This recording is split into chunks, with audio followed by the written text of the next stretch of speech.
have people coming in from Zambia, Ivory Coast, Nigeria. It's full house. Thank you so much. We're so grateful. We're so grateful. My name is Sarah. I'll be your host today, and this is an Elanhub event. Today, our focus is on mastering skills. To share their in-depth experience on the subject are Sami Gita and Helene. Guys, you're welcome to Elanhub. Thank you so much for being here. Thank you. These are two Uber guitarists who've been so blessed by what they're doing things of significance in the world, and thank the audience. Before we do that, what we want to achieve today, first of all, is the audience, our Elanhub audience, or just people all around the world to formally meet Sami Gita and Helene. And then secondly, and most importantly, we want to draw from their vast experience to better our lives and enhance our own relevance in the world. This event is live on Facebook, and so if for any reason you cannot connect or you have friends that didn't register before now, you can ask them to go on to elanhub.net or Sammy's page or Helen's page, and they will share in this experience. And they also have the opportunity to ask questions or just engage with us. We want to thank our team in London, Lagos, Calabar, and Port Harcourt for putting together this event. To get this monsters, major players to come on Elanhub is not a cheap feat. It's taking a lot of work. So I want to thank you. Thank you, Kalu. Thank you, Kingsley. Thank you, White, and the entire Elanhub team for making this possible. Thank you. And thank you once again, Sami Gita and Helene, for finding the time to come be with us and then sharing your word with us. Thank you. You're welcome. I'd also like to say a special thank you to our audience on Facebook, and then those who not only registered but are here. We have about 21 persons already, and I'm sure so many, over 300 people registered this event. So thank you so much for making it here on time. Don't forget to follow elanhub.net. Elanhub.net is a media news website to do stuff from news, telling you what's happening around the world, and inspirational content as well. So it's a good time to just click that button and follow elanhub.net on Facebook. You can also tweet at us, elanhub.net. We're on Instagram, elanhub.net. Okay. I also like to issue this warning. Remember, this is technology, and so anything can happen, right? And this is not just a Nigerian experience or an African experience. Even in the UK, glitches happen all the time. So if for any reason there are glitches, don't worry, don't panic, we'll be right back. We've made alternative arrangements to make sure this event holds. So thank you. Like I said earlier, the theme of today's event is mastering skills, and we have two Uber guitarists to share with us what it means to master, what are skills, how do we master skills. And I must also say, this is not just for musicians. Anyone can draw from this experience, and you see, I think no matter what we do in the world, the goal is to better ourselves. So whether like me, you're a lecturer or in the media world, or whatever it is you do, from a carpenter, whatever it is that you want to get better at, you find that you're able to draw and glean from the experience how to better yourself and to be the best, or to be excellent or even exceptional in your field. Without much ado, I would like to kick off with Sami and ask a basic question. Sami Gita is a yes. He's a singer, he's a producer, he's a guitarist, he's also a performing artist. Tell us, how did this journey begin? How did Sheyi Samuel become Eze Gita Buruburu One? You see, we did our homework. That's your name, right? How did you become this amazing, amazing guitarist? Tell us the journey as briefly as you can. Thank you, Auntie Helen. Well, Eze Guitar Buruburu is just, I think I was somewhere one day and I just played something, then a guy just shouted, Eze Guitar. So since then, people start calling me the name. So I saw the name funny, and no, I'm not an Eze, just a guitarist, you know, who is trying to be better. Well, actually, my journey started playing guitar from the age of 6. My taught me how to play guitar. My dad is a pastor, so in short, all my siblings, all of us, we play instruments, musical instruments. So I started very young, though I never knew I'm gonna be playing guitar like this today.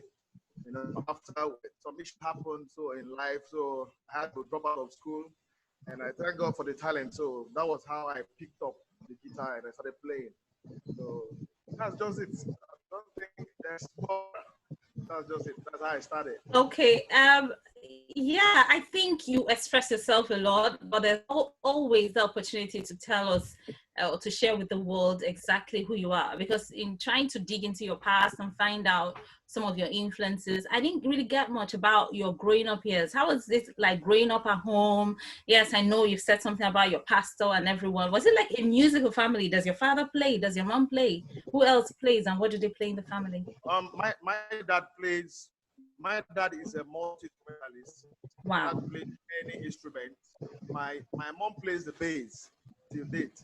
Plays guitar. Yeah, my mom plays bass guitar. And all my siblings, my immediate younger brother is a keyboardist and a drummer. In short, we are all multi-instrumentalists. We play Wow. any instrument in my family. What else do you play apart from the guitar? I play keyboard. I play keyboard. I play bass. I play drum. I blow sax. I blow trumpet. I play talking drum.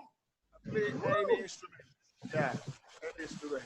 I see. That's the issue with labeling, right? What the world, I think most of us know you for Sami Gita, and that's restrictive. Anyway, we'll talk more about that, but I'm really excited. But just if I ask Helen a similar question, is to tell us about who is Agbola Shondari? Because I went to your Facebook page and everyone's, I mean, you kept on repeating that name. You talk about him. You give him some credit for what you've done. Tell us about him. Agbola Shadare is my mentor, right? From when I picked up the guitar.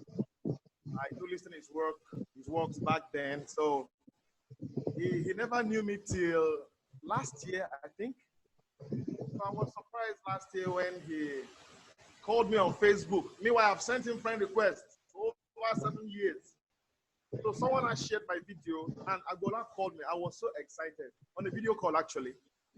I said, Sammy, where are you from? I told him that I'm a Yoruba. He was talking about there was tears rolling over my eyes, from my eyes. So I was like, where are you from? I said, I'm from Ondo State, from the western part of Nigeria. He was like, you're a good guitarist. I said, Daddy, you've been my inspiration.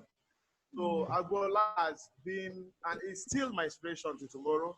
His dexterity, his tone is out of this world. He's still my father and my role model. So that's who Agbola is. Oh, I'm so excited because I couldn't help. When I was going through the page, every once in a while you put a video of his and then you talk about him so passionately. And it's important, you know. We're going to talk, when we start talking about skills and mastering skills, the role of mentors or teachers, we'll dig into that. Okay, but Helen, wow. Helen is everything. I think Helen is a mixture of simplicity and then one who just listen to you speak. And then when you handle the guitar, I think there's a major transformation that happens. Helen is a graduate of microbiology from Obafemi Awolowo University. And then she went rogue and she's now known for her guitaring prowess. She's the first in her family. Am I correct? You tell us. Scientist, a bona fide artist. Tell us, how does one transform into being who you are, having over 115,000 subscribers on YouTube? Tell us, growing up, who is Helen eBay? I want to know. Okay. I'm intrigued. I think you've done your homework. You're really good. I don't even know what to say. You've said already. Are you listening? Yeah, you know it all. I'm Helen. I'm Igbo from Abia State. And you already said most of what I would have said. Maybe I'll just add stuff to it. Having over 115,000 subscribers on YouTube was not something that I planned. Actually, in my diary, I wrote like by this time I should be having at least maybe 3,000 subscribers according to my plan. I didn't know that this was going to happen. All of this is was just really new to me. I just found out that people were sharing my videos and then it just went viral. And I think that the goal to doing this is self-discovery. I think the first thing you have to do is discover your natural talents first, what you like to do, what you enjoy doing. I enjoy being on camera. I enjoy playing guitar. I enjoy expressing myself. And then I build on that to show people what I can do and show the world my talents. And I think that people really identified with that.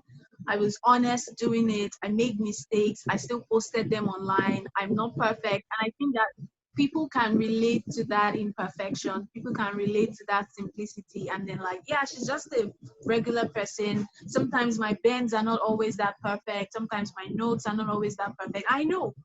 But the fact that I can still post it online, the fact that I can still like really, really just be myself on camera, I think is what people relate with. Is what people Helen, relate I have to pause you there and say you're not a regular person. No, you're not. Yeah, I because think listening I am. to you now, of course, the youthfulness and the simplicity, but when you handle your guitar, there's something else that happens. And I'll talk you through what I think happens. But for now, I really want to know about what is life like at home? What's going on? Before you became this major artist, everyone you've worked with, Cobans, you've worked with lots of people. Yeah. How was your your early, I mean, growing up as a child, or the influences, what did you do? I want to know Okay. that background. Let's know. Okay. Yeah. First of all, growing up, my father died a long time ago, maybe 21 years ago. So it's just my mom. And growing up was really hard. It was hard. It was difficult for me, for my family, and I just needed a way out. I wanted something that I can do legally, legitimately, that would make myself proud, make my mom proud. And I just started devising means of doing that. Growing up I was just a regular person, just a normal girl. I went to school, went to secondary school, came out of it, started looking for a job. I don't think there was anything really, really peculiar about my life. I'm the eldest, so you can see that there's a lot of responsibility for me financially, morally. I have to be like the image for my siblings. And it is that kind of being responsible that maybe probably even drove me into this, apart from the fact that I'm actually really passionate about music and I like the guitar. So my early age was just a regular girl, Okay. Okay. just a regular. We'll find out just how regular that is. It really is, or how regular you are. The same thing goes for Sammy. We'll find out just how regular you guys are at the end of the day, because we're talking about mastering skills here. But I understand the role. I have an Igbo-ness to me as well. So I know what it means being an Ada and the responsibilities that come with that. I also know how powerful pain and loss can either make you break or actually make you stronger. So I can begin to make sense of that. And I'm saying to our listeners, remember everything that these guys say, whether it's about loss, whether it's about things like legitimacy, or Sammy trying to simplify everything he's saying, none of this is simple. And you will know by the end of this event that none of this is casual. Okay, I'll go back to, I have one more question for you, just if I go back to Sammy. Who is Toyo?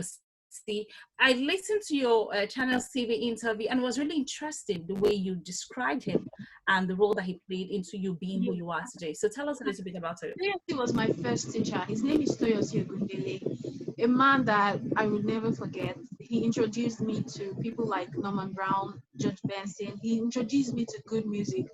And I think that was what sparked my curiosity. And, that was what really, meeting him really made my eyes open to the possibilities that could happen, that I don't have to be mediocre in that sense. I can aspire to be, play like these people, even if I'm not there yet at all, but I know that I'm moving.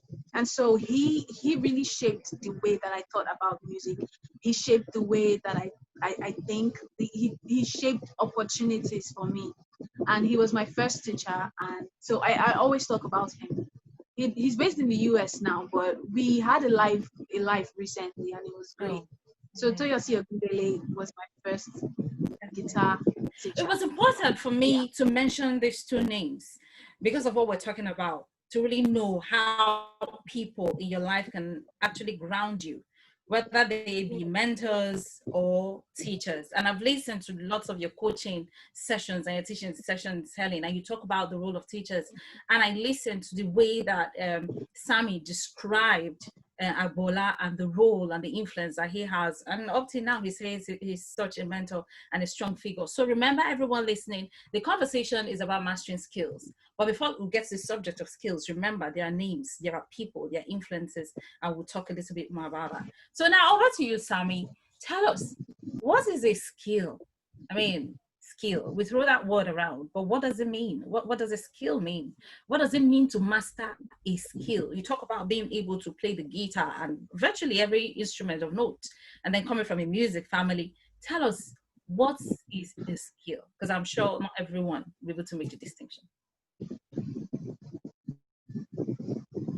Actually, I think my own perspective, the way I see skill is something.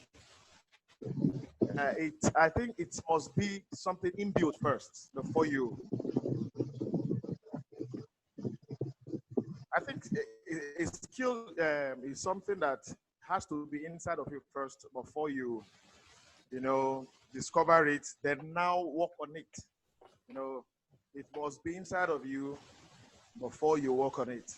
So to me, the way skills is to me, the skill is something that you have to, even though it's there, you have to groom it. You have to groom it. You can't just say, okay, for example, a barber that has not, cut someone's hair before, but he has this in him that he can barb, or he has the vision that he can barb, and he has not worked towards it or done something about it. I don't think he'll be able to do well in it. So to me, skill is something that you have inside of you, and to make it come out, as in to make it known, you have to work on it. Okay. You have to really work on it. Like, keep working on it and working on it. No, a skill is something that is wide. It's broad. You can't say that you get to this level. It's okay for me. I've known this skill. No, you have to keep working. So okay. To me, I think that's what skill is to me. Okay, so I asked a question because of what you do as a guitarist. Being able to play an instrument, and of course you play several, so you even know better about it.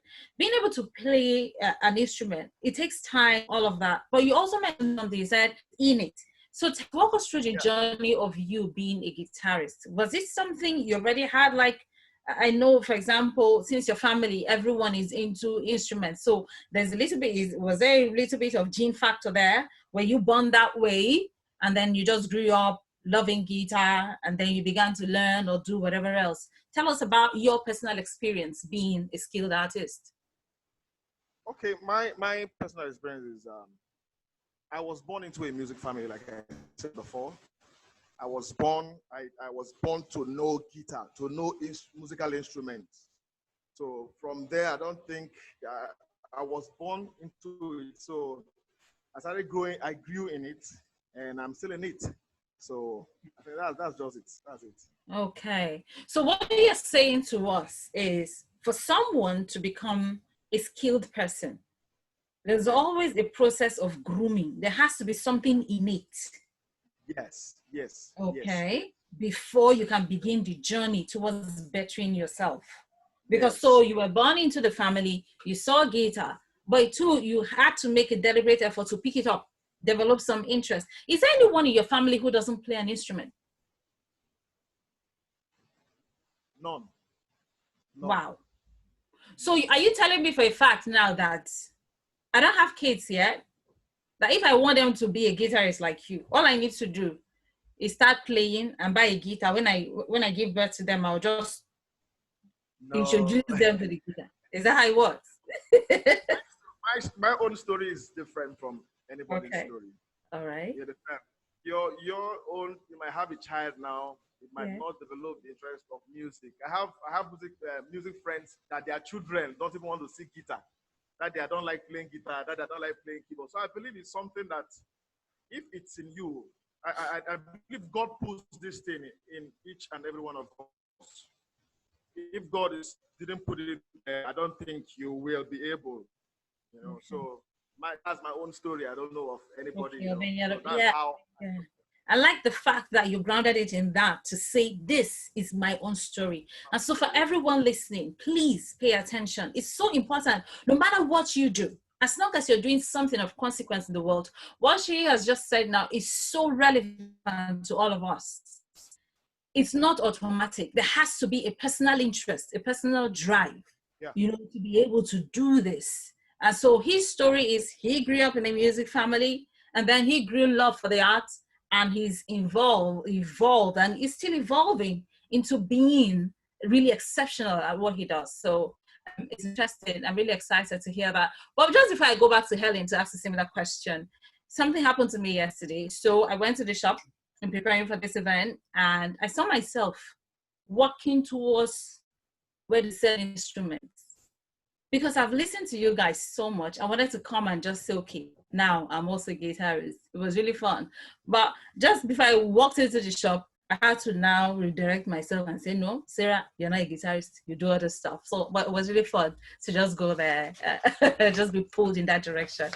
Okay, so, but tell me, Helene, what's the journey been like for you? What is your own story? What is a skill, and how does someone master a skill? Okay, you have to unmute yourself, Helen.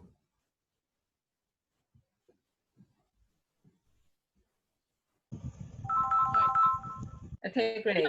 Now. Yes, we can hear you.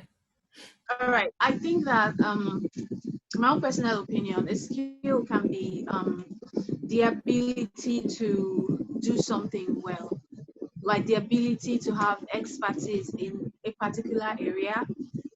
And that's what I think skill is. No, I think nobody was really born. I wasn't born to play guitar. I wasn't born with a guitar in my hand. Like I came out holding a guitar. I wasn't. It's something that, first of all, I think to sharpen your skill, the first thing you have to do is be interested in whatever it is.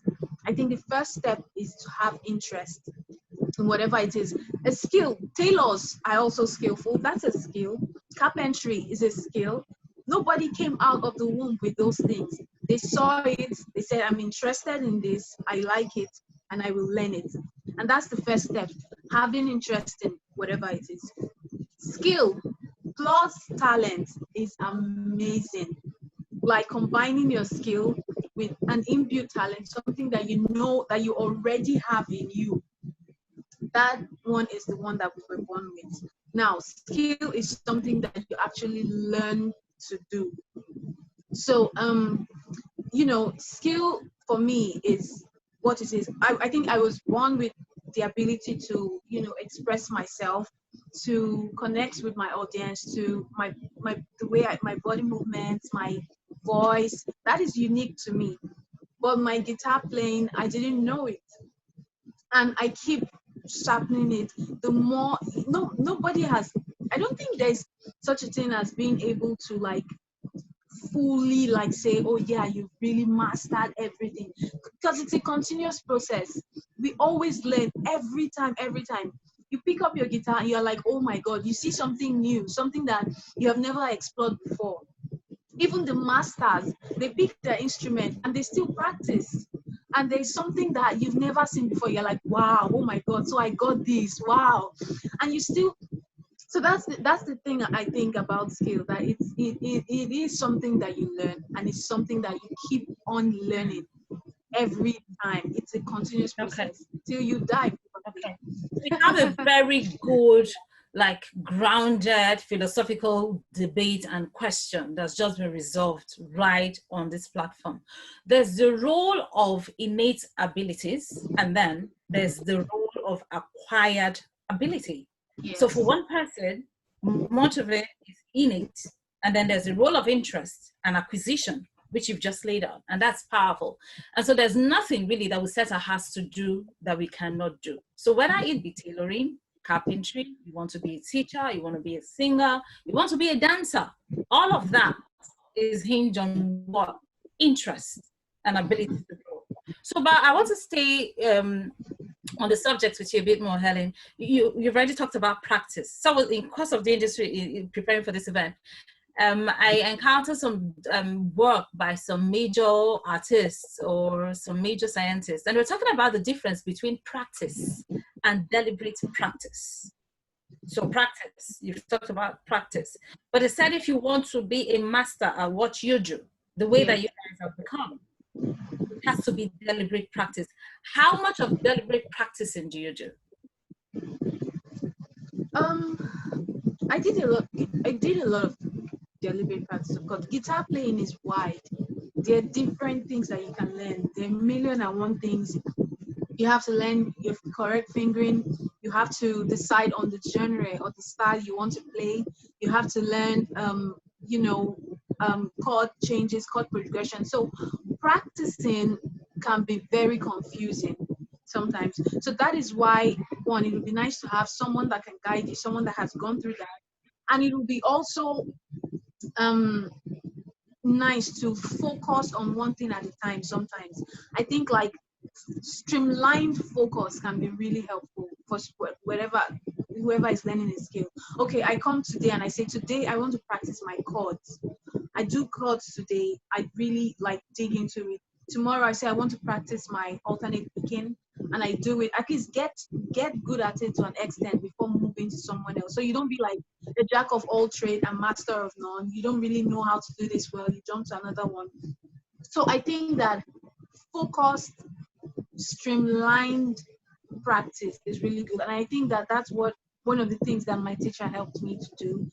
Sometimes you don't even need to streamline the practice. Sometimes you pick up your guitar and you're just doing anything you like.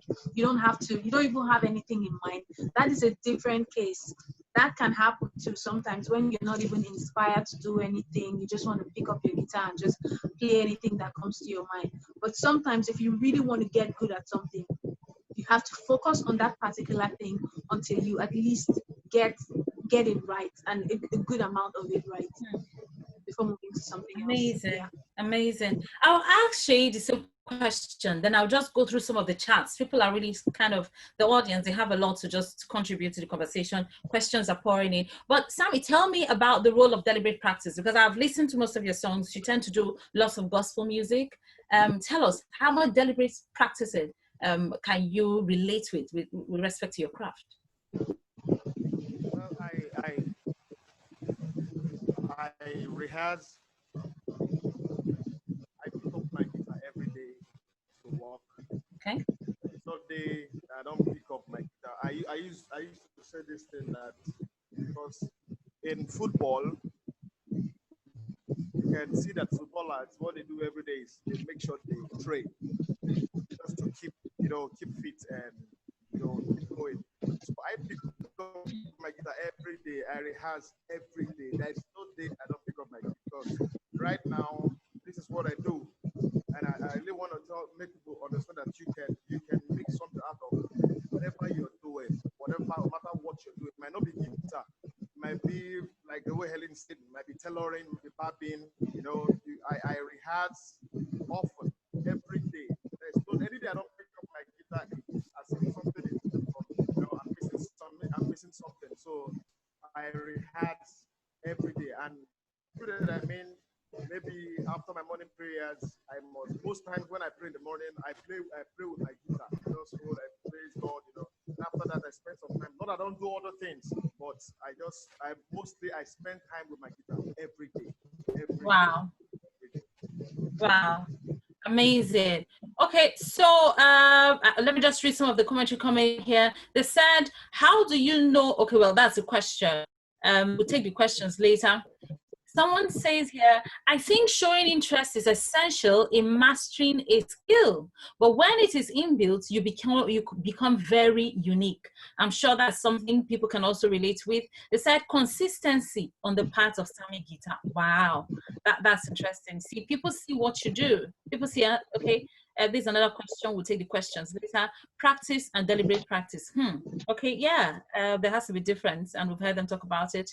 Other questions are pouring in, but let's just continue the conversation. We'll take the question, but this one is a general one. They said, Sammy and Helen are a blessing. Oh, how do you feel hearing that, by the way? Wow, how do you feel when you describe it like that, wow. Sammy?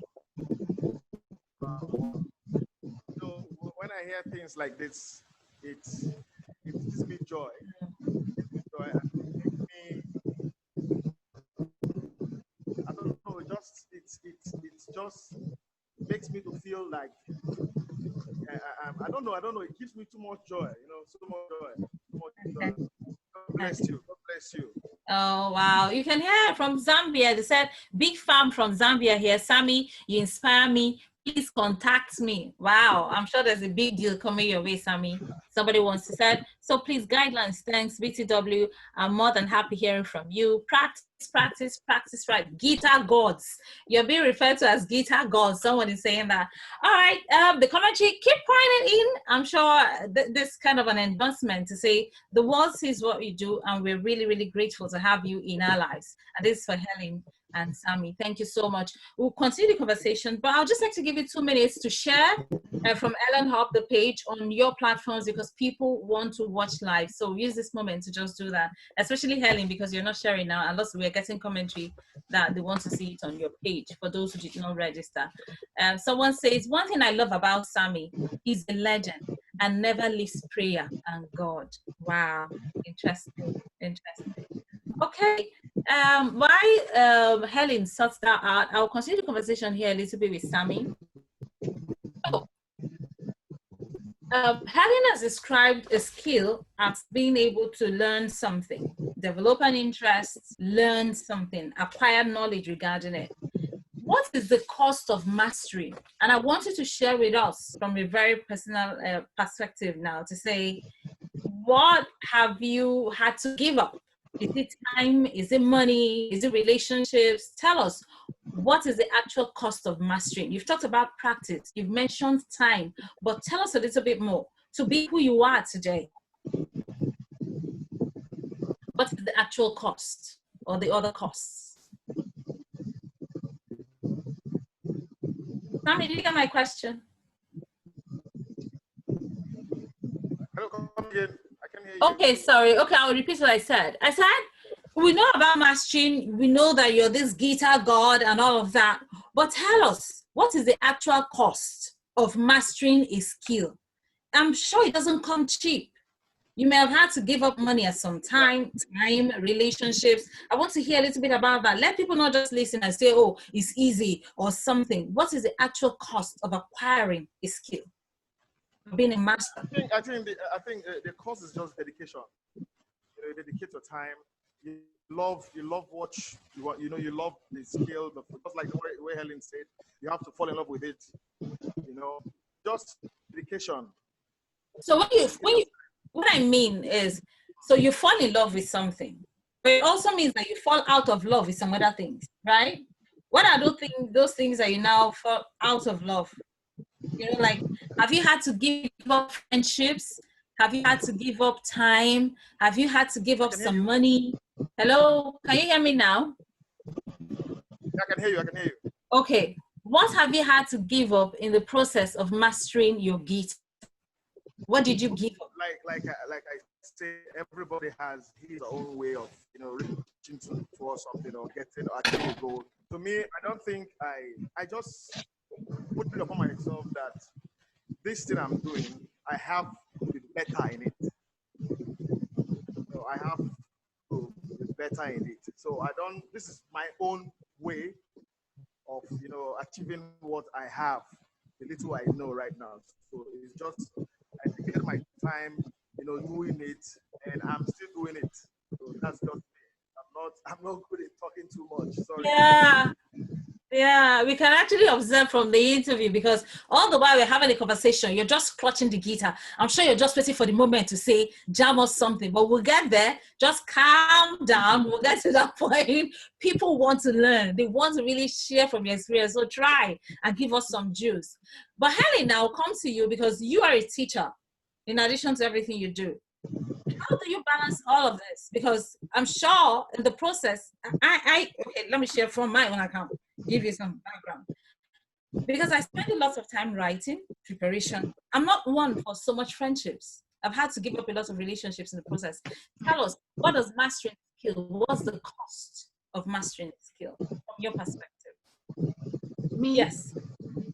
Yeah, I think it requires a lot of time. It is time consuming. Okay. You are going to give up a lot of other pleasures to, want to get these things. I gave up, going to a lot of places. I gave up fixing my nails. What? So now my nails are short because I can't. And good nails look nice. Those um little things. You give up so many because it's time consuming. You can't be everywhere at every time. You have to find time for your craft, and you have to find time for what you do. So that is a very challenging thing that you would have to do. Yeah. It means, And yeah, I can relate totally to what you're saying, because it's important that we share this truth, that to be the best or to be exceptional at what you do, it costs time. It is so important. It costs time, and everyone needs to know it. You can't be everywhere at every time. It also means that you have to choose your friendships, right? In yeah, terms of associations, you have to choose, right? Do you find exactly. yourself making those kind of choices, deciding what kind of associations to make and which one to let go of?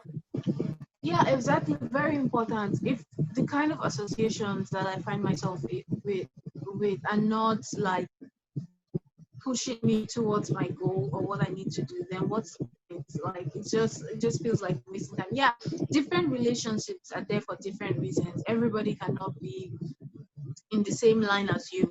But when someone is just talking off, or every time they want to just take you away from and just discuss something really unimportant, unrelated to your life in any way, shape, or form, then there's no point. You have to be really selective about your time. Guard your time well. It is precious, like one of the most important assets that we have. Okay. All right. So let me take some of the questions that are coming in before I come back to my own line of question. We're still here. Remember, this is an Elanhub.net event, and it's live on Facebook. So if you have friends or people you want to tell the amazing stuff going on here, you can just tweet at them or let them know. They'll follow the page and they can watch. We're also live on Sammy's page, we're on Helen's page. Go there, engage, send in your questions. It's really important. Okay, so we got this question about a couple of days ago. I mean, the person just registered and immediately sent in this question, and it's for both of you. He says, "Good afternoon, Helen and Sammy. Please, how does one learn progression of songs? Also, what is the best way to learn chords? Is it as do re mi, or as the chord names C minor, F major, E major, etc.? Thanks in anticipation of your response." One, these are another set of questions, so respond to them as you see fit. This is from the same person, Bradiola. It says, how can one build chord vocabulary on guitar? What are the steps to playing jazz guitar? What are the ingredients to jazz solos? So take these questions as you can, as many as you can remember. Should I repeat them? Sammy, did you get all?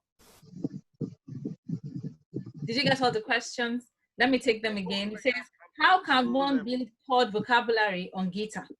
What are the steps to playing jazz guitar? What are the ingredients to jazz solo? Can you hear me? Hello? These are very music specific questions. Can you hear me? Can you hear me? Yes, we can hear you now. Can I have the question again, please? Okay. So Bradiola says, please, how does one learn progression of songs? Did you get that? Then number two, what is the best way to learn chords? Is it do re mi, or as the chord names C minor, F major, G major? Thanks in anticipation of your response. I'll ask the other questions later from the same person. Any response for him? Learning of chords. I think you just need to start from your basic. Okay. It's saying do re mi fa so, and it's also a basic. There are platforms that will show you that how to hold your do, re, and mi, and fa. Before you start, going into other jazz chords. I mean, you need to know your what's it called? have to know your basic chords first before you start thinking of playing jazz. Most of the younger ones coming up now, they just want to solo, they just want to play chords, they don't want to go through the basic, So you have to go back to your basic, learning the way you say your do, re, mi, fa, sol, la, ti, do. Just go and learn your basics, which that's your basic, dominant chords first. I think that is the way to put it. Okay. All right. Adela, I hope that response was okay for you. So now to Helen, can you help us untangle this one? It says, how can one build chord vocabulary on guitar? The next question is, what are the steps to playing jazz guitar? And what are the ingredients to jazz solos? Respond to them if you have any answer for Adela. Okay, I think chord vocabulary is, as Mr. Sammy said, he said that first of all, you have to learn the basic chords. Most of these jazz chords and big chords. Can you hear me? Yes, we can hear you clearly. Most of these jazz chords and big chords are based off of the simple chords. Like with your C major chord, you can get a C major 7, you can get a C major 6, you can get, different kind of chords just from your C major chords, inversions. So I think the first step is learning your basic chords first, your major chord, major 7, dominant chords, major 6, like just the basic stuff, and then you build off of them. Again, do not run away from songs like jazz songs, jazz solos, transcribing songs, getting materials. A lot of people want to learn, but they don't want to spend money. They don't want to get materials. They don't want to read books. They don't want to watch videos. They're saving their data. You have to go all out and get materials. That is what will make you grow. Listen to people. Be open-minded. Okay, so listen to different songs in different genres. Listen to R&B, score the songs. Listen to jazz. Listen to a whole variety of music. Even if you want to learn just jazz, I think that jazz is built off of a lot of influences, and you can combine different influences into your jazz playing to spice things up. So no knowledge is a waste. So that's what I think. Oh, interesting. Interesting. We'll talk a little bit more about social media because you've already talked about data. The thing is, to acquire a skill, to be better at what you do, you need some kind of investment, right? Yeah, We're going to dig into all of that. Sorry, you said? I lost you there for a bit. Did you say something? Hello, Helen, can you hear me? Yeah, I can hear you. Yeah. Okay. All right. Let me just take the next question. There's a question from someone. He says here, I know that musicians can improvise during a musical set. What does it take to be able to create something out of nothing during a performance? Or do they practice their improvisations beforehand? You know about this because you're reliable. No, that's why it's called an improvisation. To make something out of nothing. This requires a lot of practice, like not planned practice, but it requires a lot of that you've done your homework. When you're improvising, you are improvising over chord progressions. So first of all, you want to know what chord progression that you're playing over, and that requires some kind of ear training. Like if someone just comes to you and say, okay, let's just jam, first you need to know what if you don't know it, then you can ask, what chords are you playing? So the first thing as a guitarist you need to learn and get a hold of is your chords vocabulary. Very important to know chords, because whatever improvisation you're going to do is based on chord progressions. So it's very important that you know that. And chords have tones, they have changes. So when you're improvising, you want to follow those changes. You want to hit the right notes that will correlate with that chord so that it sounds pleasant. Okay, so if I'm playing like a C major, for example, let me just try and demonstrate something. Right. Like this is a simple C major, right? Right. This is C major chord. So I can just play, I know that my major scale will work. I know that my pentatonic scale will work on a C major chord.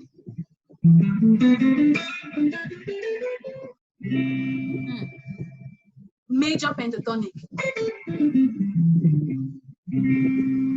on this chord, right? So you want to know the chords that you're improvising over. That is going to save you a lot of time. And sometimes you can improvise outside the chord. That's when it starts sounding jazzy, but that's like something else. First of all, you want to grab a hold of this concept first, and then you can break the rules. Like, rules are meant to be broken every time. So that's what I think. So what you're really saying at the core of it is practice. The core of it is practice, experience, listening to people. Like, if you listen to a whole lot of people, listen to a wide range of musicians, people that have been there before you, people that have played before you, I think that helps too. Okay, so there's another question here, and it's for you. Sammy will be right back. I'm sure it's about network. He'll be right back. It says here, for a beginner, what does one do as rehearsal? Like, I can't just pick up a guitar without having guidelines. So if I want to start playing guitar today, what's the first thing you want me to do? What's the advice? If you want to start playing guitar, the first thing I would like you to do is, if you have to get a teacher, please do get a teacher. It's very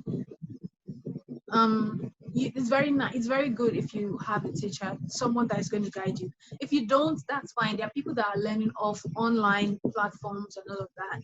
But like I said, you have to be very conversant with your chords. For me, if I'm teaching a student, before they even start improvising, before they even start soloing, I will make sure that you're grounded in your chords. Like, you know how to play basic chords, you know how to hear basic chords.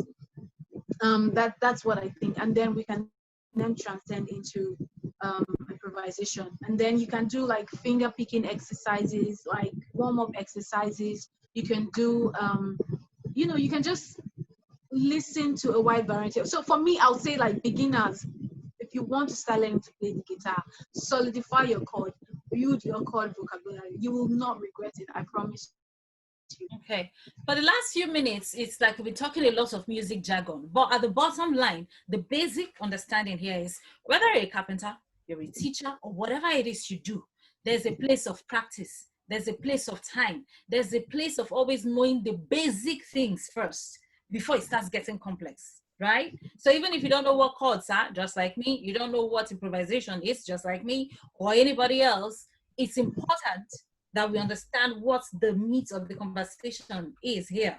That basic, acquire skills, practice, right? And all of this costs time and money sometimes, because you need to get, like you mentioned earlier, a good teacher. But again, let's still stay around the conversation of the musicalness. What's the role of selecting a good instrument? Because I listened to one of your conversations, you're talking about buying the right guitar. Somebody here is talking about guitar acquisition syndrome. Is that like a disease that some people have? Yeah, I thought that. Guitar acquisition syndrome is like you just want to buy everything. Like, you see this one, oh, I want that one. You see this one, I want that one. You see this one, I want that one. But that is already when you've got into some kind of level. I think that getting a comfortable guitar is really important, because it will make your life easier. It will make you want to look forward to playing. Because if you're just playing a guitar that's not good, the action is high. Like this place, the difference between the strings and the fretboard is really high. It's really uncomfortable. So it's an investment that you have to make. It might cost a little bit more, but just invest in it. One, is going to last. Two, you're going to enjoy playing it. Three, it's going to sound at least decent. So it's very important to get a comfortable guitar. Invest in it. Even if you don't have the money, save up for that particular one that is better than the cheap one that is not going to last or doesn't even sound well. Still on the conversation of money and getting the right instrument, someone has this to say. He said, my musical growth has stunted at school by lack of money to buy the instrument to learn to play, by lack of money. I'm sure you get the gist there. He says, I've only recently come back to music at an advanced age. The learning muscles are working, but slowly. So you've talked about the money part and the fact that it has to be an investment. But tell us about the role of age. Is there a restriction? Is there a limitation to when someone can acquire a skill? No, there isn't. Anybody can learn anything they want at any time. The difference is just that when you're younger, you have less distractions, you have more time. Your brain is sharper. You're thinking of that particular thing you want at the moment. But for people that are older, especially if you have like especially if you have children, you have a job, you have a wife, you have parents that you have to take care of. So when you're older, you have a lot of things that tend to distract you more.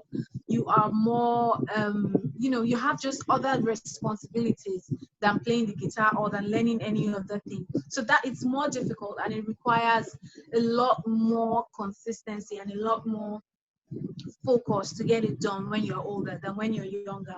But learning anything, anybody can learn at any time. It doesn't matter at all. Yeah. Interesting. Sorry? Oh, I thought you were sending me a poll. Like, do you find this interesting? I keep getting the message. Oh, yeah, because we're getting feedback. We're getting live feedback, and 95% of the people on board are saying it's interesting. So let's keep going. Someone has a question for you here. Is there an item, an instrument called Telecaster or Telecaster? The person says, why do you prefer a Telecaster guitar, over Stratocaster guitar? Make the distinction for us, please.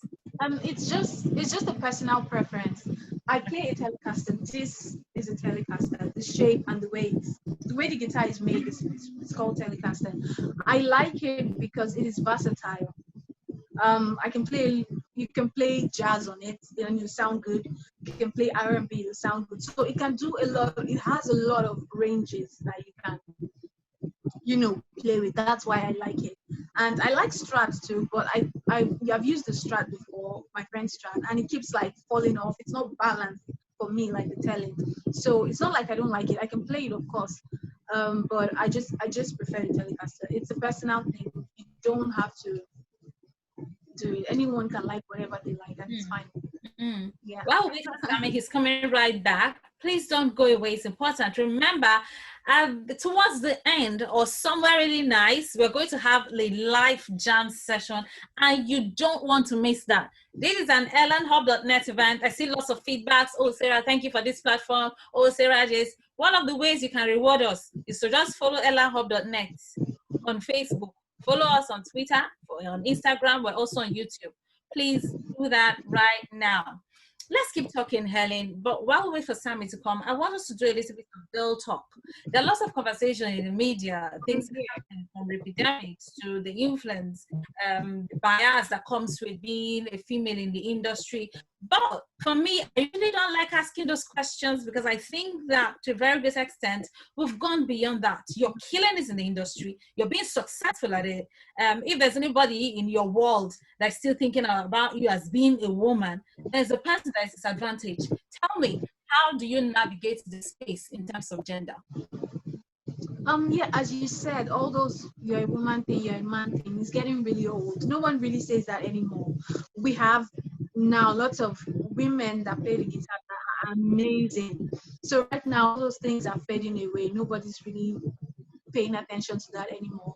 And personally, I don't even pay attention to that anymore. It's just being what I am has its pros, has its cons, in the sense that as a woman, when you pick up the guitar, people are more interested. They're like, oh, what does she want to do? It's just that, it's that woman factor.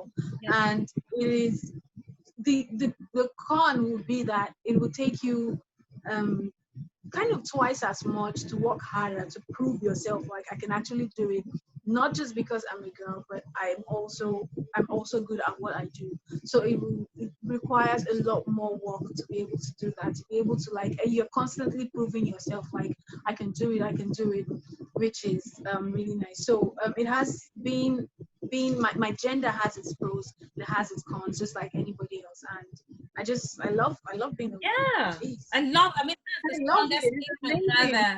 Love being a woman. I find that, for example, in my own craft, being able to weaponize everything. Yeah. Because we're made the way we are for a reason, and it shouldn't be like a minus, it should be a plus. Yes. It's amazing. And Sammy, welcome back. We lost you there for a bit. I'm sure it's technology, but welcome. After now, we have to really talk. Then we have to discuss, because there are lots of deals coming in for you. People are sending me your number, their numbers from Zambia for you to call them. There are gigs everywhere lined up. The same thing, Helen, but we'll have to discuss the matter, right? Because right about now, we want to talk about money, we want to talk about marketing, we want to talk about making money off our skill. All right, it's happening right now. People are actually sending me amazing comments. So we have to discuss. Maybe I'll become the manager to collect the money and we'll discuss, right? It's happening. Okay, so right back to the question, Sammy. Tell me the role of collaboration in becoming a master. For example, I've seen you do pieces. You've referred to AJ Gant, you've done pieces on Nathaniel Bassey, the amazing Nathaniel Bassey. You've done lots of work with Sensational Bamidele.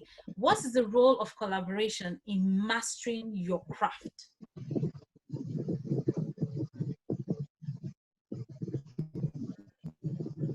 Sorry, we can't hear you. Can you hear me? Yes, it's better now. Can you hear me? Did you get the question?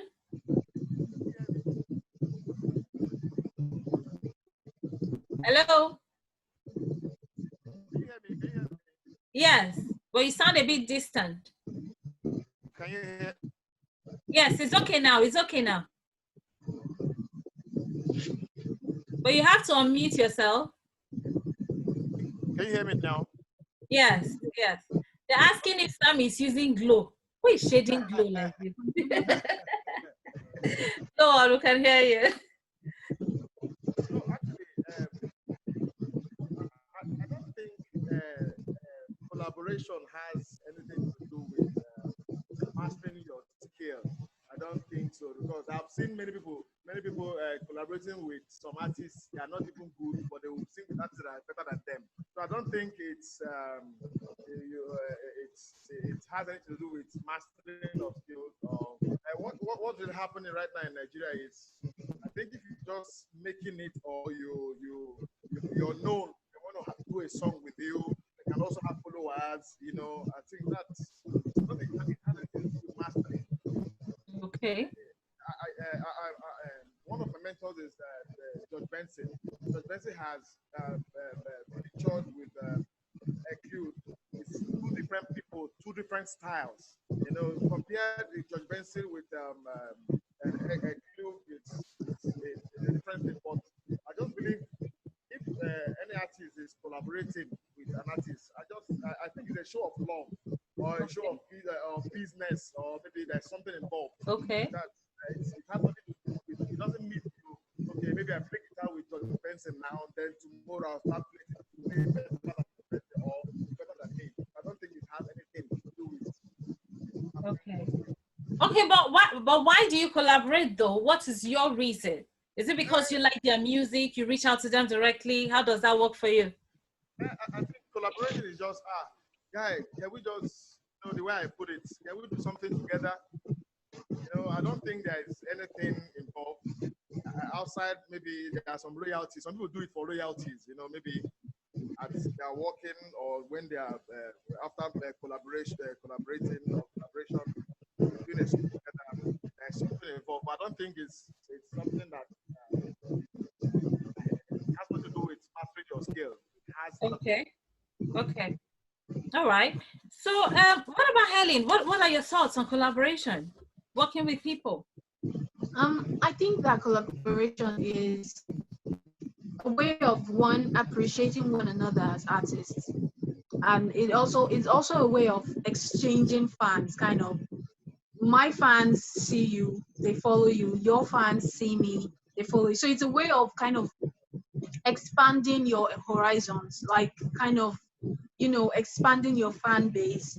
The other person's fans can see you, your fans can see them, and you guys just, you know, exchange this, have this, you know, exchange, and then you expand together and you grow together in that way. Apart from the fact that you guys love each other's work, and you just want to just jam together and stuff like that. So yeah, I think that's the base of collaboration. Okay, so from what you've both said, one is appreciating one another. The other one is collaboration has a lot to do with growth. Yeah. You know, when you've already acquired some skill, that's when you can begin to work with people and then enhance yourself. Which brings me to the next question about the role of social media in marketing and of course showcasing your talents. You both are big on Facebook, you're big on YouTube. We have thousands of people engaging with you, listening to you jam, listening to you worship, listening to you praise God, listening to you play. And in your case, Helen, to actually listen and learn from your experience. So tell me, Sammy, what is the role of social media in what you do? Well, social media has exposed me. I never knew Helen before. I started seeing Helen post with all minds. So social media is helping us a lot, a lot. If not, most of us will have been in our churches playing guitar very good. Everybody knows what to do. But social media has really, pushed us, made people know us. So it has helped. It's helped, and it's still helping. Yes. So what you're trying to say is social media is key to visibility. People get to see you more because normally, yeah, okay, I get that. What about you? What about you? It's 115,000 followers on YouTube. I'm sure social media is helping you a lot in your craft. Yeah, it is. I mean, getting views from people from all over the world is just amazing. It's a great tool to reach out to people and for people to connect with you that way too. It's also a great tool to make money. It is, it's gone are the days where you needed record labels. You still do. I mean, what if you don't have the money? What if you don't have anything? You have to start somewhere. So social media is a good starting platform. It's a good way to broadcast yourself. It's a good way to market yourself. Nowadays, it's also learned as a skill. You have to be able to use social media well. You have to be able to communicate with the camera and just, actually use social media well. And like nowadays, people are doing adverts, people are doing, so social media is a good tool to push yourself out there as an artist. Nowadays, things have changed. So we are in the internet era. A lot of people don't go anywhere. They make money from their homes just doing this. A lot of money. And for what you've both have described, it applies to everyone, no matter what you do. Social media is a good space to go market yourself, market your skill. And then you talked about money, which is really, really important. Sammy, tell us about the money part. You have all this skill, you spend time, people know who you are. How do you market your skill? How do you make money of it? Just share with us your own personal experience. Well, like I said first time, mine is different. When I started posting online, I never put money first. Like maybe I want to make money out of it because I just want. I love things of God so much, so I just want people to connect through me, through my administration, and connect to God. But from there, I've been on different stages. At top stages, when I can't mention how much I do collect. Uncle Kalio is online, so I would say it's not money. We don't collect money. They honor us. My own is different. I'm a minister, so I'm not really posting for money's sake. I'm just posting, to spread the gospel. That's my own aspect. That's me. Okay. I've never posted anything online and been paid for. I heard they didn't pay on YouTube and others. I'm not ready for. Not that I don't want it, but I'm not doing it for that for now. Just praising my God with my skill, and God has been blessing me in return. So that's for me. Okay. Yeah. Okay. But I think that Helene is, pardon the language, but you're a beast on YouTube. You can't tell me you're not making money. You're not making cheddar out of all of that. Helen is a billionaire. I'm telling you, tell us about the money. How do we market our skill? We have lots to see. After this period, we have lots of side conversations. So many things are happening. When I grow up, I want to be like you guys. So Helen, tell us about the money part. Apparently, Sammy is pastor, and we appreciate him. Sammy, I appreciate you. Now let's talk about money.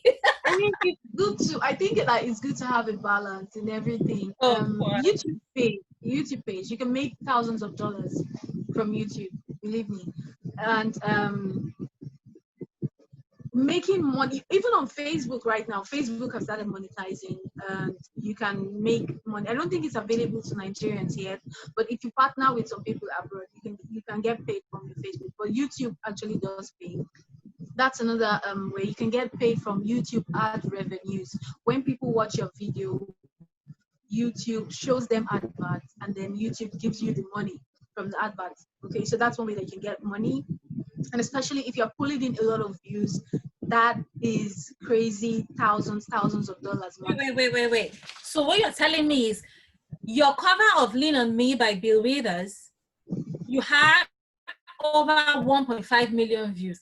How much did you collect? Are you guys listening? This is not a joke. Not everyone knows this. Yeah, Helen, it's true what Sammy is saying. But it is a lot of money. But another thing that you should know is that that is a cover. Sometimes when you do covers of other people's songs, that is their song. It's not your original song. So sometimes those people will want to share ad revenue with you. Either that, or they just say, okay, it's our song. Either we pull down the video, or you just give us the money. You know, that's what it means. So sometimes covers can be a bit tricky on YouTube because of copyright content, doing other people's songs. But if you have your original content or something that you do that is like something that you just came up with and then you posted, you will make money off of it. You also have another way you can make money on social media, is especially when you have a large following. Brands will give you their product to maybe advertise for them. Like recently I did something with Spark Amp, they gave me the amp, and you know, all those other incentives that you have, especially when you have a large following. Yeah. So social media is a great. So you also have people contact you for jobs. Just like, you know, you have people just like, okay, can you track a song for me? And then they you know, there's so many ways to make money. So many ways. And if you have your original content, post online and you get paid for it. Amazing. Are you guys listening? This is everything. Because whatever it is you're doing, you have to be able to make a living or earn a living from it. So it's amazing to hear this. But someone has a question for you, Sammy. Someone says here, they want advice on the kind of guitar they should buy. What's your recommendation? And if you mention the brand now, the brand is supposed to look for you and give you money. While we are appreciating you, Sammy, we have to talk about how to make money off you. It's really important. So please give this person this advice for free, but next time we'll work it out. Well, it depends. It depends on. I don't think there is actually a guitar you must. You know, it depends on what he wants and his pocket too. So, is the person a beginner? Is he a beginner? Yeah, let's say for a beginner. Go and buy box guitar. Go and buy box. Any box. Guitar. Okay. Box. Guitar. Okay. Get a box guitar for learning. Okay. You can't use this my type for learning, so go and get a box guitar. Oh. Any box guitar that you can afford. Okay. Oh wow, really nice. Oh, well done. So you heard. Let's say box guitar. Start there before you start getting the fancy stuff. Helene, someone says, okay, somebody, before that, there's a general commentary for both of you. Said you will go far, guys. So congratulations. Helen, somebody says, Helen, we do give away, oh. We do give away. Somebody is saying here, in response to our conversation about money and how to make money, someone says, I am listening, oh. Somebody else says, sis Helen, we do give away for boys. Sister Helen, we do give away for boys. Amazing. This has been an amazing conversation. Please keep your commentary coming in. And remember, follow Elanhub.net. We do this all the time. You can also go back and watch our past interviews, things that we've had, read stories online and all that. Okay, so you did a cover, Helen, now. You did a cover of Memories by Maroon 5. Yeah. You did another one by Ntukuzi. You did by Kirk Franklin, Love Theory, and then you've done lots of high life covers. How do you select your music? What are your preferences, or do you jump to everything? I generally do what I like, and sometimes I get requests from people like, oh yeah, can you do this song? Can you do this song? And then I just speak and I do it. Okay. So it depends on how I'm feeling most times, and it depends on, you know, the requests that I get from people. I'm kind of versatile, so I also like to show that, you know, so yeah, I just do what I like. Okay, we're getting to that point where we listen to live presentations and jamming by these guys. Helen, you get ready because you kick off. Well, while you're getting ready, let me have a bit of chat more with Sammy here. Sammy, tell me a little bit more. I know you're into gospel music. Tell me what happens, because I've listened to you. I've watched you. I say, you need money. Watch you closely play. What happens when you get to that point where you're almost lost? What's going on through your mind? Do you really get lost? Or it's part of the arts? Is it the performing? Is it the performance part of you? Or is it like, oh, because I watch your facial expressions, I watch the way you carry yourself. The same thing a little bit with Helen, but yours is like your facial gestures every time. I listened to your session on I think the jazz event. It was amazing. Tell us what happens at that point where you transform. Frankly, I don't know when I do those things. So I don't know. Oh wow! I just feel I'm playing. Then it comes from inside. So even after watching my videos, I was like, guy, this is your face, kind face, you know. But I don't know when I do that. I do it out of, you know. I don't know when I do The that. love for the craft. Wow.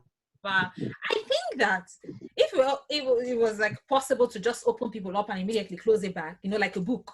If I open Helen up, I'll open up and I will see strings of, you know, like the guitar strings in your vein because of the way you carry yourself on the stage. It's like you're shaking your braids.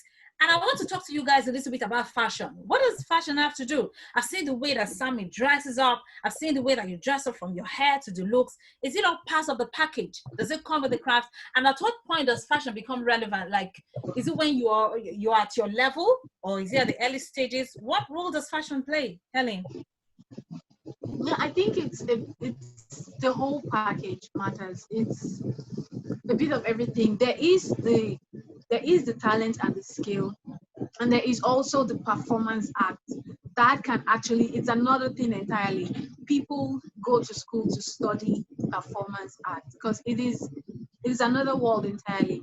It is one thing to have the talent, and it is another thing not to be boring, to carry your audience along, to make people feel like they are involved in your craft. So those are two different things, and combining them together is just like that's why people like it.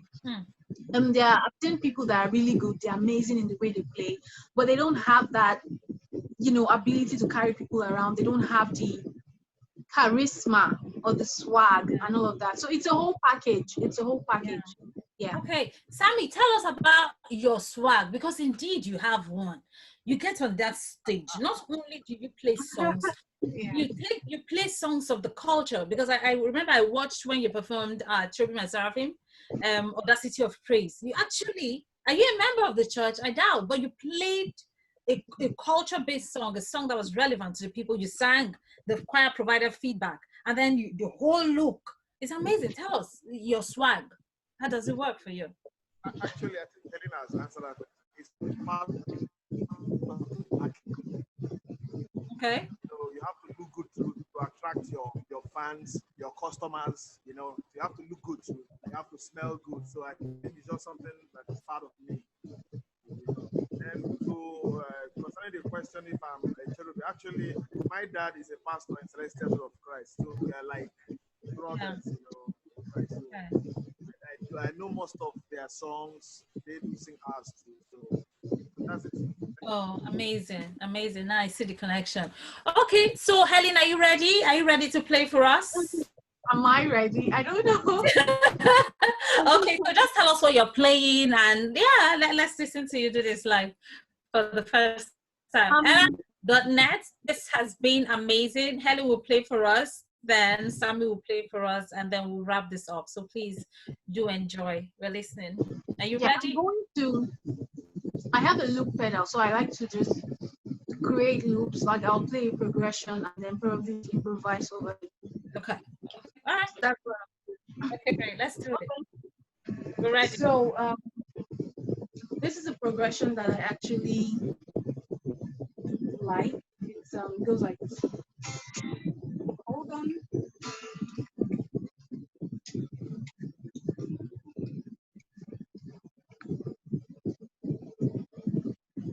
Sorry, guys. soon.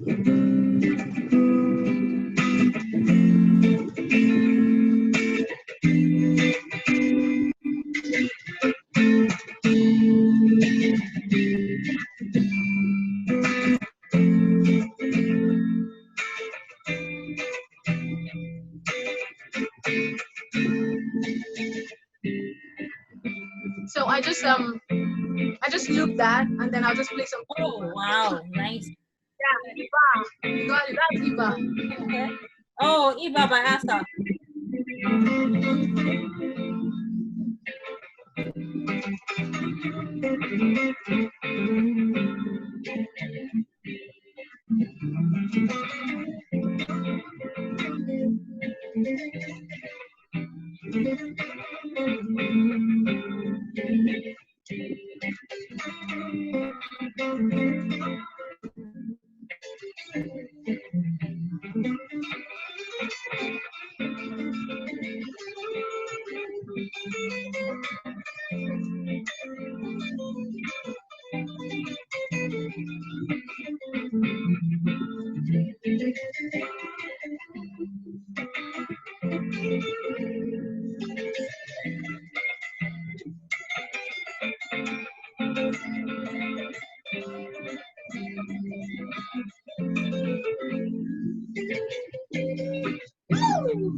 Wow, feeling that, feeling that. Thank you so much, Ali. We are so grateful. We feel especially honored. Thank you. Thank you for making this event. Okay, so we'll allow Sammy also to draw us into his world. Let's enjoy your piece. What are you playing for us? Well, I want to praise God. I want to bless His name. Can you hear me? Yes, yes, we can. Hear me? Yes. And I will be doing a song titled "As the Deer." Okay. Hope you know this song, man. Yes, yes, I do. What church do you attend? I attend Christ Embassy. I attend Elim here. I've been in the UK for a very long time, so I attend Elim Pentecostal here. Yeah.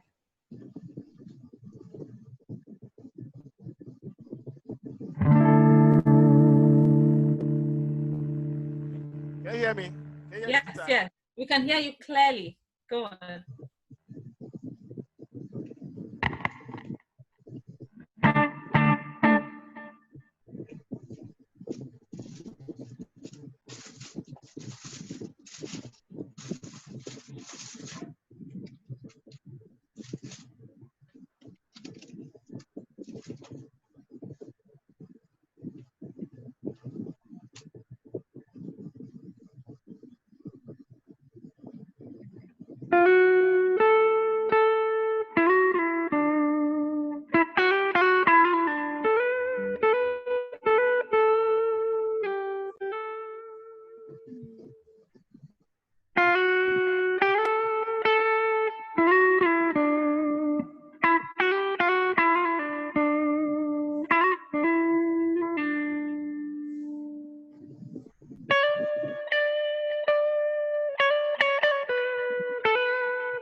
Amazing. Sammy is lost already. I see he has gone to heaven. We were still here.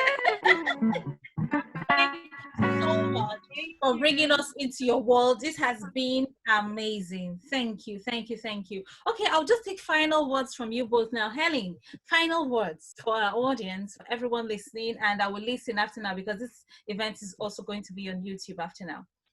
Yeah. Final words, I will say that you should start where you are and just do what you can. Don't wait until you are some kind of maestro first. At least get some basic knowledge and just start doing something. It's okay if you watch my videos from 2 years back.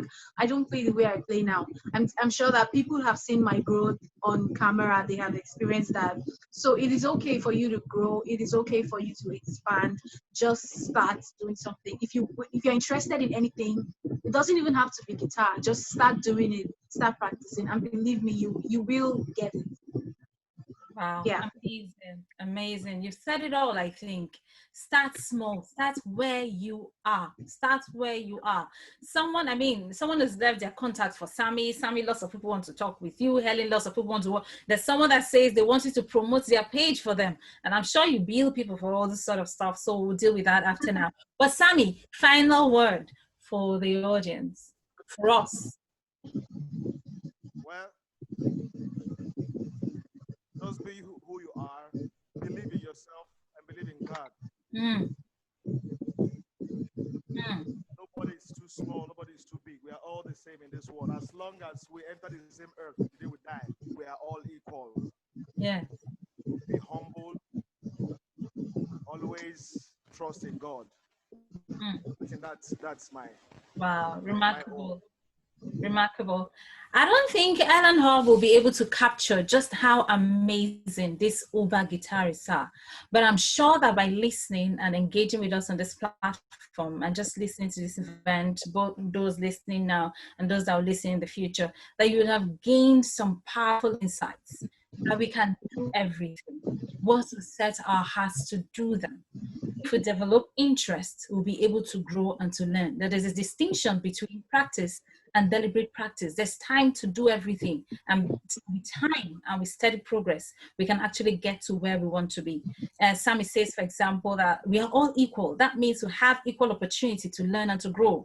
And then Helen had a lot to say with respect to time and things to give up and things to acquire and just how to build and to grow.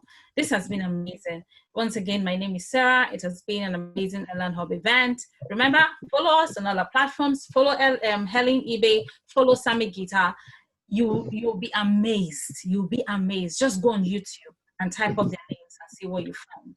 It's been a real pleasure. Once again, thank you to the Elanhub team. Thank you to our team in Lagos. We have people in Calabar. We have people in the UK working so hard to ensure that we've had a seamless event. And I hope you've had a good time, Helen. Did you enjoy coming here? I did. Are you sure that you won't run away and say, oh, Elanhub, they did a bad job? No. Sammy, I'm hoping to see you live. Like, I have a testimony before I leave. There was something I was expecting a couple of days ago, and I was on phone with some people in Lagos, and I was calling them and said, oh, this was going to happen. And then I was becoming a little bit depressed. And then God just reminded me to just start playing. And of course, I had their songs on repeat, planning, preparing the interview and planning the event. And I just put it on. And I did a video and I put it online. I was like, oh, who has the final say? Jehovah. I was just rocking and dancing. I did a video and I put it on my status. And I wrote there, final say, hashtag final say. And do you know that everything about that event has worked out for my good is so amazing. In the place of, yeah, in the place of praise, in the place of service, everything is possible. And so thank you for sharing your amazing talent and skills with the world. Keep doing the amazing thing you're doing. You're doing something of consequence. And I see here people are praying for you. They said, I'm angry with this network. Somebody's angry at their network because they made them miss Sammy's part. Don't worry. You can go on YouTube. Sammy is there. You can go on his Facebook page. He's there. Somebody say, you're really inspiring. I'll be more serious with my guitar playing now. Can you imagine what we've achieved in such a short time? And so many people watch this. And to you guys on Facebook, sorry we could not take your questions from there, but we hope that this has been a blessing because I am blessed. Thank you so much. We're so grateful. All right, we'll sign off now. Have a lovely day and see you again. Thank you. Thank you. Bye. Bye. Thank you.